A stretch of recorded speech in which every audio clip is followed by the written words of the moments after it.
भाई जो गुरु वचन पे डट गए, कट गए फंद 84 के, कट गए फंद 84 के, कट गए फंद 84। नारद मुनि निरताय रहे, दत्त गोरख से को सोचा है, बड़ी सैल अदम सुल्तान करी, सतगुरु तकिया टुक ऊंचा पे।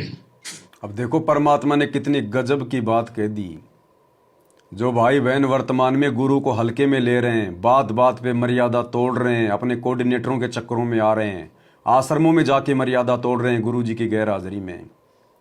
आदम सुल्तान, उसको तो सतगुरु मिला था, वो तो नकली भक्ति नहीं करता था, और उसके जैसी कुर्बानी, उसके जैसा त्याग आज आपका कोई भी कोऑर्डिनेटर नहीं कर सकता। वो आदम सुल्तान भी पार नहीं हुआ, वो आदम सुल्तान भी पार नहीं हुआ। आगे परमात्मा स्पष्ट कर रहे हैं, ध्यान से सुन लेना। धर्मराजा का ध्यान धरे, अधिकार बतावत है, दो लिखवा चित्र गुप्त जाके, सतगुरु तकिया नहीं पावत। कितनी गजब की बात कहती है कि जटकुंडल आप ऊपर आसन है, सतगुरु की सैल सुनो भाई, जहां ध्रुव प्रहलाद नहीं पहुंचे, सुखदेव को नारद ना पाए।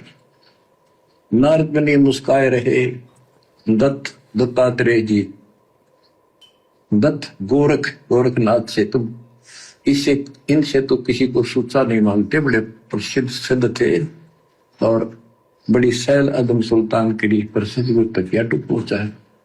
सुल्तान अदम घर छोड़। अब सुनो ध्यान से, अब्राहिम सुल्तान के बारे में क्या बता रहे हैं परमात्मा। सुल्तान अदम जिसने घर त्याग दिया, राज त्याग दिया, और वो समाधि लगाता था, समाधि, और उसकी समाधि बहुत ऊंची ऊंची चली जाती थी। लेकिन क्या कह रहे हैं गुरुदेव कि सतगुरु के पास तो उनकी दया से ही पहुंचा जाएगा। उसकी समाधि बहुत ऊंची जाती थी, लेकिन सतगुरु के दरबार में तो परमात्मा की दया से ही पहुंचा जाएगा। यानी अभी तक अब्राहिम सुल्तान अदम भी सतगुरु के दरबार में नहीं पहुंच पाया। ध्यान से सुनो, क्या टुक पहुंचा है। सुल्तान अदम घर छोड़ के चला गया, भक्ति करने लगा, तो उसकी समाधि ऊपर बहुत दूर तक जाने लगी। लेकिन भगवान के घर तो परमात्मा की कृपा से ही जाया जाएगा। लेकिन भगवान के घर तो परमात्मा की दया से ही जाया जाएगा, यानी अभी तक वो नहीं जा पाया। फिर आज ये लाखों की संगत इन आश्रमों में जाकर गुरुदेव भगवान के परिवार के मनमाने आचरण का शिकार होकर, बात बात पर मर्यादा तोड़कर कैसे सतगुरु के दरबार में पहुंच जाएगी, जब अब्राहिम सुल्तान जैसी आत्मा को परमात्मा ने अभी तक पूर्ण मोक्ष नहीं दिया। क्या कह रहे हैं, सतगुरु के दरबार में तो परमात्मा की दया से जाया जाएगा। करने लगा तो उसकी समाधि ऊपर बहुत दूर तक जाने लगी। लेकिन भगवान के घर तो परमात्मा की कृपा से ही जाया जाएगा। अब यहाँ बताते हैं, गरीब हिंदू हदीरे पूज ही, मुस्लिम पूजे गौर, दो दिन धोखे पड़े पापी कठिन कठोर। दोनों ही गलती कर रहे, गलत साधना कर रहे। गरीब हिंदू तो देवल बंधे, मुस्लिम बंधे मसीत, साई अंदर पहुंचा नहीं, या चणी वरण की भीख। गरीब सट दो दोनों दिन की भली विभूति बात, मैं मेरी के कारण खाई जम की लात। गरीब सट दल दोनों दिन का, दिल में दोष न धार, सतगुरु का कोई एक है, जम का सब संसार। देखो बच्चों, 7.5 अरब आबादी है, उसमें से तुम कितने को सतगुरु के या बंदी छोड़ में स्पष्ट कर दिया है कि सट दल दोनों दिन का, ये सट दर्शनी महात्मा, ये सारे मिलाकर हिंदू मुसलमान, इनका दिल में दोष ना धार। क्यों ये मानते क्यों नहीं, हमने दुख नहीं आवे, क्यों मानते क्यों नहीं, ये समझते क्यों नहीं हमारे भाई बहन, तो इनकी क्या दुर्गति होगी। तो यह स्पष्ट कर दिया कि इनका ये दुख ना मानो तुम, ये सतगुरु का तो कोई एक आधा ही है, सब काल के सब संसार। अब सतगुरु का होने मात्र से भी बात नहीं बनेगी कि लो जी हमें तो गुरु जी ने कह दिया कि बच्चों तुम सतगुरु की शरण में आ गए, तुम कितने बच्चे हो सतगुरु के, सतगुरु का कोई एक है, काल के सब संसार। इस सतगुरु की शरण में आने के बाद भी कितने भगत भाई बहन हैं जो मदन पंथ में चले गए, कितने भाई बहन हैं जो भक्ति छोड़कर बरवाला कांड के बाद अपने घर बैठकर मनमानी पूजा करने लग गए, और कितने भगत भाई बहन हैं जिन्होंने सतलोक आश्रम मैनेजमेंट हरियाणा के कुकर्मों को देखकर भक्ति छोड़ दी। तो कहने को तो सतगुरु उनके लिए भी कह रहे थे कि सतगुरु का कोई एक है कि तुम कितने बच्चे हो जो मेरी शरण में आ गए। तो ये कहने मात्र से बात नहीं बनती, अंत तक भक्ति में रहना पड़ेगा, सतगुरु के चरणों में पड़े रहना पड़ेगा और मर्यादाओं में रहना पड़ेगा, तब जाकर परमात्मा उस आत्मा का बेड़ा पार करेगा।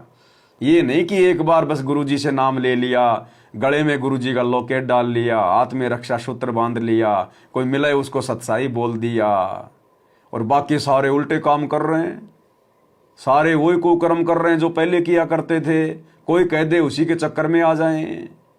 तो ऐसी आत्माएं सतगुरु की विशेष आत्मा नहीं होती, भले उनसे नाम भी क्यों ना ले लिया। तो यही कहावत वर्तमान में सतलोक आश्रम मैनेजमेंट हरियाणा और इन आश्रम वालों के पीछे लगी हुई लाखों की संगत के ऊपर चरितार्थ हो रही है। इसलिए मालिक कहते हैं सतगुरु का तो कोई एक है, काल का सब संसार। सतगुरु के तो कुछ कुछ हैं। गरीब गोता मारूं सुरग में, जा बैठूं पाताल, गरीब दास ढूंढत फिरूं अपने हीरे मोती लाल। और ये परमात्मा का मिशन हमेशा गुप्त रूप से चलता है, गुप्त रूप से। ये भीड़ का मार्ग नहीं है। परमात्मा ने 20 वर्षों में जो संगत इकट्ठी करी तो क्या सारे भगत हैं? अरे 1994 से 2014 बरवाला कांड तक परमात्मा ने जितने भी लोगों को नाम दिया तो क्या सारे भगत हो गए? क्या सारे मोक्ष के अधिकारी हो गए? उनमें से मेरे हैं कितने? सतगुरु ने यह देखने के लिए तो बरवाला कांड के बाद हिसार जेल में बैठने की लीला की है कि मैंने नाम दे दिया, भक्ति कर रहे हैं, सत्संग में आ रहे हैं, ज्योति पाठ भी करवा रहे हैं, लेकिन इनमें मेरे हैं कितने? नाम लेने से कोई भगत थोड़ी हो गया सतगुरु का। उन लाखों की संगत की छटनी करनी पड़ी फिर परमात्मा ने। नाम तो सबको दे रखा था, भगत तो सारे थे, फिर छटनी क्यों करी परमात्मा ने? क्योंकि भगतों में भी मेरी आत्मा कौन है, मोक्ष का अधिकारी कौन है, सच्चा भगत कौन है, उसकी भी सतगुरु ने परीक्षा ली 2014 बरवाला कांड के बाद। और जितने सतगुरु के थे वास्तव में, जिनके लिए सतगुरु आया है, जिनके लिए सतगुरु चारों युगों में दुखी होता है, भटकता है, काल से संघर्ष करता है, उन अपने विशेष हीरे मोती लाल को सतगुरु ने सात संगति रूपी एक संगठन खड़ा करके उसमें जोड़ दिया। कभी सत्सेवक भाई बहनों की वीडियो देखो, उनसे कभी मिल के देखो, उनका आचार विचार व्यवहार, उनकी भक्ति क्रिया देखो, गुरु जी के प्रति उनके भाव देखो, तब पता चलेगा तुम्हें तू कहां इन सतलोक आश्रमों में जाके अपना सत्यानाश करवा रहे हो, जहां तुम्हारे गुरु जी भी नहीं है। अरे गुरु हो तो चाहे लाख बार आश्रम में जाओ, लेकिन गुरु जी की गैर हाजिरी में क्यों भाई अपनी ज्योति पाठ और दान के नाम पे ऐसी तैसी करवा रहे हो? क्यों अपनी भक्ति का मर्यादा तोड़कर अपने कोऑर्डिनेटरों के बहकावे में आकर पीले पर्चों को गुरुजी का आदेश मानकर क्यों अपनी भक्ति का सत्यानाश कर रहे हो? इसलिए सतगुरु का मार्ग हमेशा गुप्त रूप से चलता है। काल भी धोखे में रहता है। जब संगति धोखे में, काल तो बहुत दूर बैठा, छोड़ दो उसकी बात, तो वो तो 21वें ब्रह्मांड में है।